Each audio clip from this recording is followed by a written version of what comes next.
Assalamualaikum warahmatullahi wabarakatuh.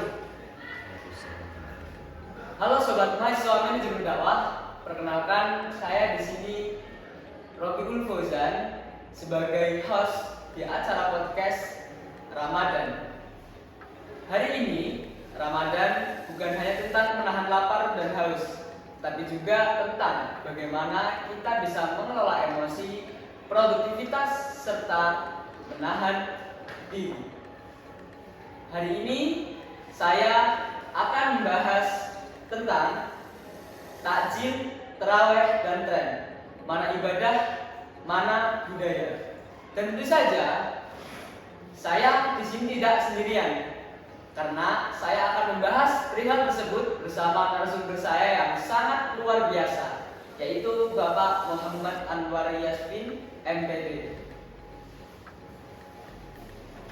Selamat datang Bapak dan terima kasih karena sudah meluangkan waktunya untuk datang di acara podcast manajemen dakwah pada puasa hari ini. Terima kasih ya bisa berbagi bersama podcast dengan NBS manajemen dakwah Mas Robiul Fauzan.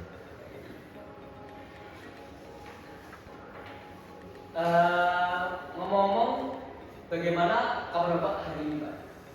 Alhamdulillah di hari yang kesekian Ramadan ini kita tetap sehat, tetap produktif. Jadi podcast kali ini memang luar biasa sesuai temanya.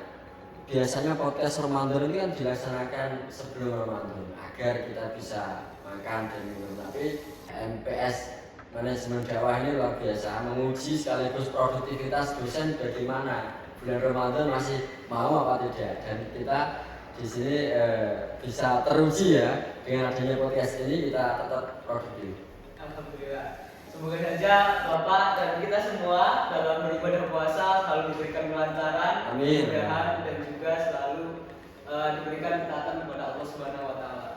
Dan juga suatu kebanggaan bagi saya hari ini bisa langsung berbincang dengan Bapak. Sebelum masih kita jawab, apakah Bapak hari ini sudah bersedia untuk menjawab semua pertanyaan yang akan kita bahas pada podcast ini, Pak? Insya Allah semua pertanyaan akan saya jawab kalau bisa. Kalau tidak bisa nanti saya tanyakan ChatGPT. Seperti mahasiswa aja ya, Pak? Ya, umumnya seperti itu ya. Baik Pak, mungkin kita langsung masuk ke pertanyaan yang pertama aja ya teman-teman. Di sini saya akan menanyakan pertanyaan yang pertama Pak. Ngomong-ngomong tentang takjil nih Pak, bulan puasa itu kan biasanya umumnya itu dari teman-teman biasanya kan sering berburu takjil di jalanan, sering berburu takjil di tempat-tempat manapun.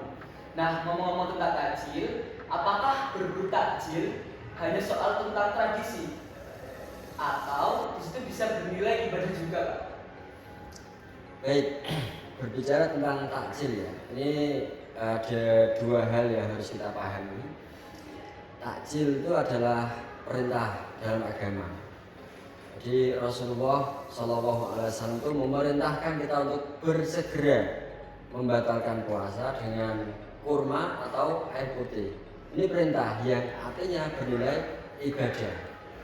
Tetapi oleh masyarakat Indonesia, oleh beberapa warga kita, apalagi di era sekarang, ini akhirnya menjadi sebuah tradisi.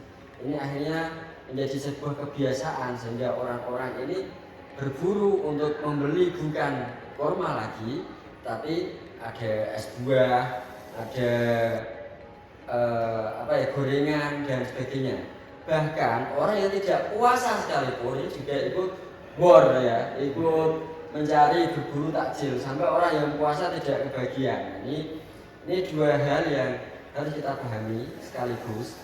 Artinya takjilnya itu adalah bernilai ibadah, tetapi berburu takjil, cari gorengan, ada es jeruk, es buah dan sebagainya, itu bagian dari tradisi. Pertanyaannya adalah, apakah tradisi itu salah? Tradisi untuk berburu takjil itu salah karena tidak disyariatkan. Jawabannya tidak.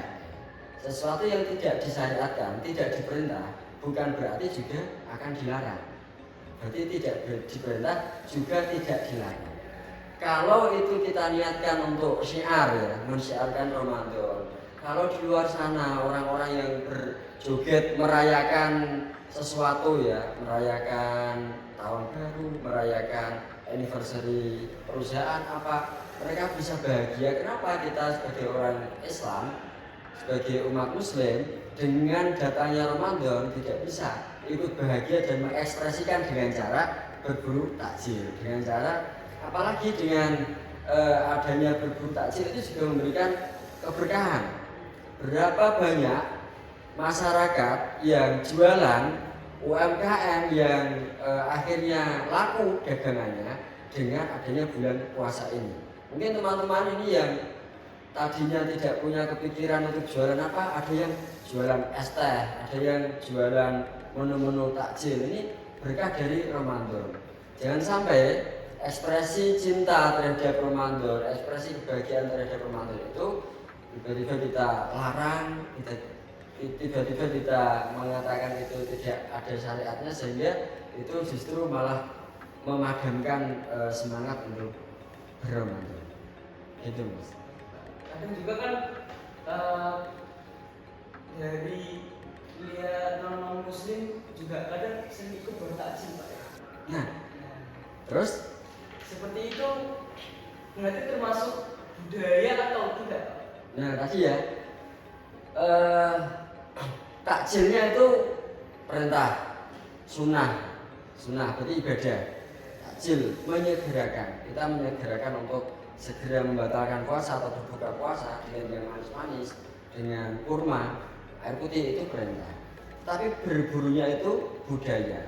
Kalau itu kita kaitkan dengan bagaimana dengan mereka yang tidak berpuasa, apalagi tadi disebutkan non muslim, orang yang tidak beragama Islam ikut berburu. Nah, ini apalagi kita di manajemen dakwah ya, harusnya mampu melihat bahwa itu adalah peluang dakwah, bahwa Islam ini rahmatan lil alamin, bukan hanya rahmatan lil muslimin, bukan hanya Ramadan ini rahmatnya bukan hanya kepada mereka yang berpuasa, mereka yang tidak berpuasa, bahkan mereka yang non muslim itu juga mendapatkan keberkahan. Siapa tahu dari hal-hal kecil berburu takjil ini mereka akhirnya mendapatkan hidayah dan akhirnya login ke Islam. Jadi memang barokahnya bulan Ramadan ini memang besar sekali ya Pak. Nah, salah satunya itu ada yang berburu takjil, melahirkan budaya dari kebiasaan orang menyiapkan takjil, kebiasaan orang berbelanja untuk berbuka puasa, itu akhirnya melahirkan sebuah budaya. Budayanya macam-macam, tidak hanya berburu takjil ya, ada istilah ngabuburit ya bagi anak-anak muda atau pasangan-pasangan muda atau orang tua juga boleh ngabuburit menunggu waktu berbuka. Ini bisa dilaksanakan di tempat-tempat umum atau ini juga peluang buat anak-anak manajemen dakwah. Berani nggak melaksanakan ngabuburit di sepanjang jalan mana, misalkan jalan protokol, dengan menyampaikan sisipan kajian-kajian dakwah. Ngomong soal takjil nih Pak, takjil kan itu termasuk dari tradisi atau budaya yang sudah ada di Indonesia. Yeah. Nah, terus bagaimana niat kita itu biar menjaga tradisi tersebut agar niat kita selama di bulan puasa, selama kita menjalankan ibadah dan juga mencari takjil itu tidak ada perubahan sama sekali. Jadi niat kita tuh selalu ada pada jalan Allah Subhanahu wa taala. Nah, semua itu memang harus diilmui ya. Jadi apa yang kita lakukan itu harus berdasarkan pada ilmu syariat. Sehingga kajian-kajian semacam ini untuk mengingatkan kepada kita semua. Kita semua itu ya termasuk saya. Bisa jadi kita karena terbuai oleh keramaian akhirnya melupakan esensi dari takjil itu sendiri. Yang diperlukan adalah kemurnian niat, menjaga niat. Yang namanya kita sebagai manusia, ya manusia itu kan imannya ya yazidu wa yanqusu, ya kadang berkurang, kadang bertambah. Dengan adanya Ramadan ini kita bertambah imannya, kita menjadi rajin jamaah, rajin membaca Al-Quran dan sebagainya. termasuk bagaimana menjaga kemurnian niat itu agar kita paham betul esensi. Jangan sampai berburu takjil, persiapan untuk takjil itu mengalahkan persiapan untuk sholat. Yang mana sholat itu wajib, yang mana takjil itu hanya sunnah. Ini jangan sampai disalahartikan. Teman-teman bikin acara buka bersama rame-rame di kampus atau di mana gitu sampai lupa waktu sholat, ngobrol sampai meninggalkan sholat tarawih. Ini yang harus ditekankan oleh teman-teman. Kan emang kalau anak-anak muda itu lebih milih buat ngopinya, buat nongkrongnya daripada buat sholat tarawihnya yang situ berjumlah puluhan rakaat. Nah ini tantangan buat anak-anak muda bagaimana agar tongkrongan ngopi itu juga tidak meninggalkan dari sunnah-sunnah yang ada di bulan Ramadan. Ini kan Ramadan ya, Ramadan itu yang amal baik kita dilipat gandakan. Kemana-mana kalau Ramadan ini hanya kita lewati dengan nongkrong. Nongkrong itu bisa kita laksanakan tanpa bulan Ramadan, bisa sepuasnya itu. Itu. Juga budaya di Indonesia kan ini banyak sekali apa ya? Apalagi di bulan puasa. Sangat banyak. Kadang di setiap daerah itu berbeda-beda budaya. Kadang di sini ketika bulan puasa budaya seperti ini, kadang di daerah ini budaya saat bulan puasa itu seperti ini. Ada juga pas setelah sholat tarawih itu ada yang makan kayak nasi busuk atau apa itu namanya kan. Nah, kan budaya di Indonesia itu kan banyak sekali.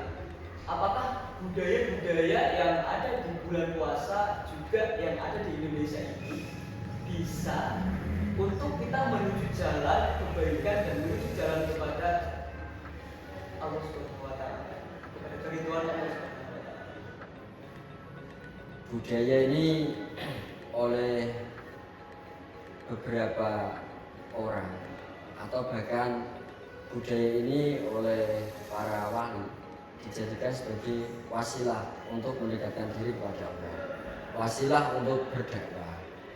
Jadi selama budaya itu tidak bertentangan dengan syariat Islam, ya kenapa tidak? Selama budaya itu tidak melanggar syariat-syariat Islam, itu bisa kok kita jadikan wasilah untuk mendekatkan diri kepada Tuhan.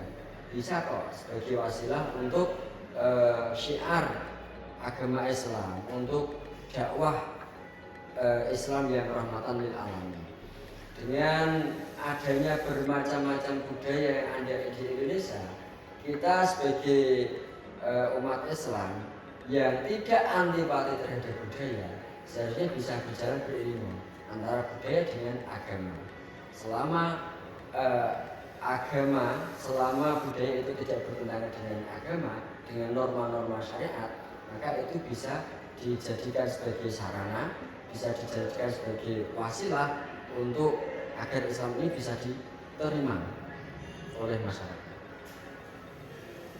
Kadang juga orang-orang awam, anak-anak muda juga itu kan sering salah mengartikan akan budaya-budaya Indonesia yang ada di bulan puasa juga.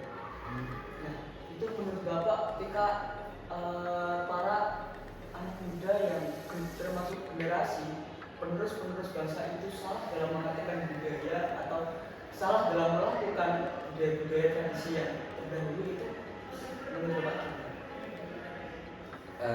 Ini tantangan kita semua. Adanya berbagai macam budaya yang masuk ke Indonesia. Apalagi di era disrupsi semacam ini, apalagi di era informasi yang berjalan sangat cepat ini kita mudah terbawa dengan budaya-budaya ada. Budaya-budaya yang tidak mencerminkan agama Islam, budaya-budaya yang menjauhkan diri kita dari Islam. Ini sebagai generasi muda harus mampu memfilter kepantasan mana yang pantas dan mana yang tidak. Dan kepantasan itu diukur dengan mizanul syar'i. Kepantasan itu diukur dengan timbangan, yaitu syariat. Syariatnya seperti apa? Apakah boleh? Jadi jangan ada normalisasi. Jangan ada normalisasi itu artinya itu toh semua orang juga melaksanakan Pak. Toh orang itu juga berkumpul antara laki-laki dan perempuan. Toh sekarang anak-anak perempuan tidak memakai jilbab juga biasa. Mungkin ada beberapa budaya yang sedemikian rupa ya. Tetapi tetap mizanul syar'i atau secara syariat itu yang menjadi ukuran utama. Kepantasannya itu secara syariat seperti apa? Walaupun kita ya memang tidak bisa secara keras ya, menyalahkan mereka, tapi paling tidak ini sebagai orang berdiri kita sendiri. Kira-kira kita melaksanakan seperti itu pantas apa tidak? Dan kepantasan itu diukur dari mizanul syar'i. Berarti kita harus bisa lebih membedakan lagi ya Pak ya, bisa lebih membedakan dan bisa lebih menimbang mana yang lebih baik dan mana yang itu kurang baik untuk diri kita dan juga orang lain. Bulan puasa budaya yang sangat banyak, entah itu takjil, entah itu apapun di setiap Indonesia juga sangat beragam Pak. Entah itu budaya di bulan puasa ataupun budaya yang di luar bulan puasa. Nah, kadang kan kita sebagai orang awam itu bingung Pak, membedakan antara budaya yang baik dan budaya yang entah itu menurut kita baik di dalam agama Islam atau tidak. Nah, sebagai orang awam mungkin bagaimana, apakah budaya itu dan seluruh budaya termasuk budaya yang ada di bulan puasa itu apakah termasuk di dalam kategori yang baik semua? Baik ya, berbicara tentang budaya sebenarnya sangat luas, tidak terpaku pada satu dua kegiatan yang kita lihat di sekitar kita. Perilaku dan kebiasaan itu akan melahirkan budaya. Kemudian dari perkembangan teknologi itu juga akan melahirkan budaya. Kita lihat sekarang, Ramadan itu tidak hanya hadir di masjid-masjid, tetapi Ramadan juga sekarang hadir di smartphone. Ramadan hadir di TikTok, Ramadan hadir di Instagram. Ramadan hadir di platform digital. Ini juga bagian dari budaya. Budaya yang bergeser yang tadinya hanya Ramadan itu kita nikmati di masjid-masjid, di ruang-ruang sunyi, tapi sekarang bergeser ke era digital. Ini budaya baru yang kekinian. Dengan hadirnya Ramadan di media sosial, di platform digital, itu kan sebuah kebaikan menurut saya. Sebuah kebaikan. Artinya syiar Ramadan ini bisa dirasakan oleh semua kalangan Gen Z, kalangan orang yang tidak datang ke masjid sekalipun. Saya melakukan kajian misalkan di sini, itu bisa disaksikan, bisa didengarkan oleh jutaan orang. Tapi kalau di masjid mungkin hanya 100 orang, itu sudah maksimal. Dan itu biaya yang banyak. Ini hasil positif dari bergesernya ke budaya digital. Belum lagi keberkahan-keberkahan yang lain yang tadi saya katakan, yang tadinya jualannya mungkin jualan yang tidak ada kaitan dengan Ramadan, tapi dengan hadirnya bulan Ramadan ini banyak yang jualan hijab, jualan baju, jualan fashion dan sebagainya, jadi laku keras. Ini bagian dari budaya. Kalau tadi berbicara budaya yang tidak melulu pada sebuah ritual. Jadi tidak hanya pada ritual tertentu. Kalau tadi yang ditanyakan kan ritual. Kalau ritual itu ya selama hitungannya, selama itu tidak bertentangan dengan syariat Islam, ya baik-baik saja. Tetapi tadi banyak anak-anak muda yang mengekspresikan cintanya dengan cara yang salah. Cinta itu boleh, bahkan ini tanda kebaikan, cinta kepada Ramadan, cinta kepada agama Islam.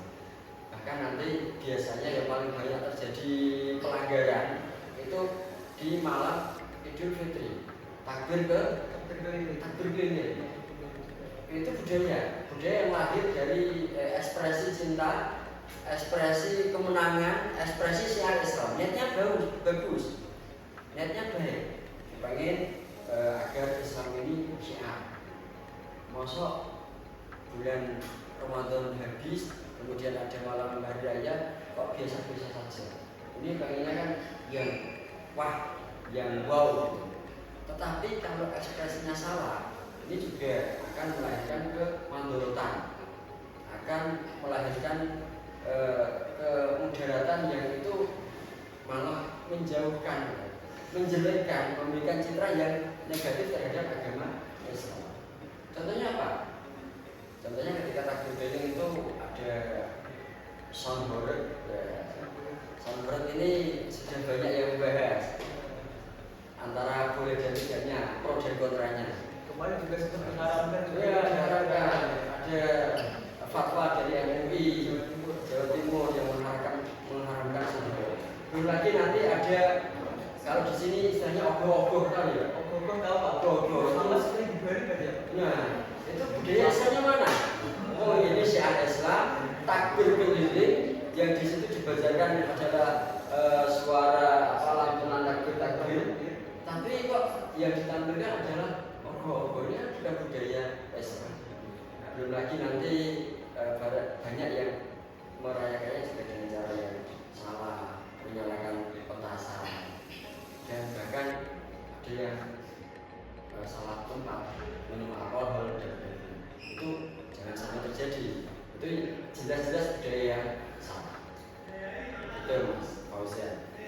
Jadi pesan buat para teman-teman, terutama teman-teman mahasiswa nih Pak, buat besok mungkin ketika malam takbir atau ketika sedang mencari takjil, pesan buat teman-teman mahasiswa itu seperti apa Pak? Ketika sedang mencari takjil atau besok ketika sudah menemui hari hanya di malam takbir. Oke, baik. Esensi dari Ramadan, dari ibadah puasa itu adalah bagaimana kita bisa menjaga diri dari hawa nafsu, bukan hanya haus dan lapar. Maka esensi inilah yang harus kita kawal terkait dengan ekspresi sebuah cinta, ekspresi kita yang macam-macam dengan kebiasaan-kebiasaan yang melahirkan budaya. Jangan sampai budaya memburu takjil, jangan sampai budaya untuk menyiapkan buka puasa bersama itu mengalahkan persiapan kita terhadap esensi dari bulan Ramadan itu. Esensi dari bulan Ramadan adalah meningkatkan ibadah jamaah wahid. Jangan sampai buka puasa bersama, berburu takjil mulai asar, menyiapkan semuanya, nanti malah maghribnya tidak jamaah. Bahkan sampai kondo, itu kan sesuatu banget ya. Jangan sampai. Bahkan tidak terawih, misalnya seperti itu. Boleh mengadakan buka puasa bersama, tapi komitmen ini nanti setelah kita buka puasa bersama dibatalkan, kita jamaah maghrib dulu. Setelah itu baru makan. Ngobrolnya silahkan nanti sholat terawihnya boleh jam 9 ya apa-apa kalau masih ngobrol. Tapi ada komitmen, jadi dua-duanya jalan. Jangan sampai euforia untuk merayakan, mensiarkan Ramadan dengan budaya-budaya itu menghilangkan atau mengurangi esensi dari bulan Ramadan. Termasuk bagaimana kita merayakan malam hari raya Idul Fitri. Sebagian orang itu justru sedih. Harusnya sedih ketika ditinggal bulan Ramadan. Andaikan Ramadan sepanjang zaman, kan lagunya seperti itu ya. Sedih ditinggalkan bulan Ramadan. Yang mana ketika bulan Ramadan itu nilai dari ibadah kita dilipat gandakan oleh Allah. Tetapi malam itu Ramadan telah meninggalkan kita. Kok malah ekspresinya euforia, malah ekspresinya menghabiskan uang, menghambur-hamburkan uang dengan hal-hal yang tidak perlu dilakukan. Apalagi di beberapa tahun terakhir juga ada yang terkena musibah karena sound di Kudus itu pernah ya ada iring-iringan takbir keliling pakai sound, jalannya nanjak, menjatuhi orang yang di belakangnya sehingga meninggal. kan sebuah ironi yang malam hari raya Idul Fitri malah terjadi hari yang sebelumnya. Pesan saya terhadap generasi muda, silahkan ekspresikan cinta kalian dengan cara apapun, tetapi tetap dengan cara menggunakan ditimbang menggunakan mizanus syar'i, kepantasannya di situ. Silakan itu ditanyakan kepada diri sendiri, apakah pantas kita melaksanakan kegiatan seperti ini, apakah ini dari tradisi dari budaya Islam. Itu saya kira hati nurani dari teman-teman juga akan bisa menjawab. Artinya, yo bolehlah kita euforia, bolehlah kita ikut-ikutan dengan tren-tren yang ada, tetapi tetap harus ditimbang mana yang baik, mana yang pantas dan yang lain. Jadi seperti itu teman-teman. Jadi mau se-euforia apapun dari teman-teman, mau kalian melakukan kegiatan di bulan puasa, di bulan Ramadan, ataupun ketika besok sudah hari hanya ketika kalian mengikuti takbir ini, jadi kalian harus tetap selalu menggunakan seperti yang dikatakan Bapak Yasmin, selalu dengan mizan syar'i, yaitu ditimbang dengan secara syariat. Jadi bagaimana kita bisa memilah dan memilih antara budaya yang baik dan budaya yang kurang pantas untuk diri kita dan untuk orang lain. Apalagi kita sebagai generasi muda, sebagai penerus dari para atasan-atasan kita, jadi kita harus bisa lebih baik lagi memilah dan memilih antara budaya yang benar dan budaya yang kurang pantas untuk diri kita dan untuk orang lain. Nah, mungkin untuk podcast hari ini cukup sampai di situ. Tadi juga kita sudah mengobrol banyak sekali tentang budaya-budaya yang ada di bulan puasa, terutama di Indonesia ini. Nah, harapannya semoga dari teman-teman itu bisa memahami, bisa mencari atau bisa memasukkan saran dari Bapak Yasmin dan juga materi dari Bapak Yasmin yang sudah kita bahas pada hari ini. Dan juga kepada Bapak Yasmin, terima kasih banyak atas insik juga telah membuka perspektif atau materi kajian pada bulan Ramadan hari ini, di mana seharusnya kita menjalankan podcast ini sebelum hari hanya di bulan puasa ya Pak ya. Agar jadi nggak haus, nggak menahan lapar. Jadi pada hari ini dari HMS Manajemen Dakwah ini memang benar-benar menguji kita, benar-benar memang menguji kita buat menahan diri di bulan puasa. Jadi kita banyak ngomong, kita banyak membahas materi, tapi tetap produktif Pak. Baik. Semoga juga perbincangan ini tidak hanya menjadi wacana, tetapi juga menjadi refleksi bahwa Ramadan bukan hanya tentang ritual dan Idul Fitri bukan hanya tentang sekedar seremoni dan euforia saja. Semoga juga kita semua dan dari teman-teman para penonton yang sudah melihat selalu dirahmati oleh Allah Subhanahu wa taala juga bisa melihat dan juga bisa selalu melaksanakan ibadah bulan suci di tahun kedepannya. Saya di sini Robiul Fauzan sebagai host di acara podcast Ramadan Manajemen Dakwah. Banyak salah kata, saya minta maaf sebesar-besarnya. Wabillahi taufiq wal hidayah, wal inayah. Wassalamualaikum warahmatullahi wabarakatuh.